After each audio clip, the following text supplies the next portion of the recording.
What's up, guys? Welcome to another edition of Knot Monday. This week we're going to go over one of the most widely used fishing knots, the Palomar knot.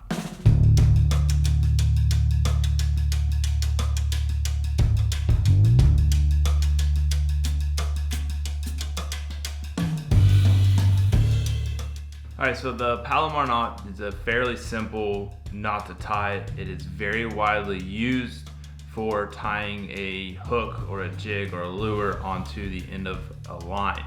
To tie this, we're going to start by putting a bite in our line. Then we're going to put that bite through the eye of the hook and we're going to tie an overhand knot. Now with the loop that's formed, we're going to take that loop and we're going to pass the hook through that loop. Then once we've got the hook passed through that loop, we're going to bring the loop all the way up towards the knot and we're going to start pulling everything tight. Once you pull that tight, you have your Palomar knot. It's a quick, easy knot to tie. With a little practice, you can easily tie it in the dark. Let me know what you guys think down below. Let me know what your favorite knots are and any knots that you want to see me tie. Hit like, hit subscribe, and I will see you guys next week.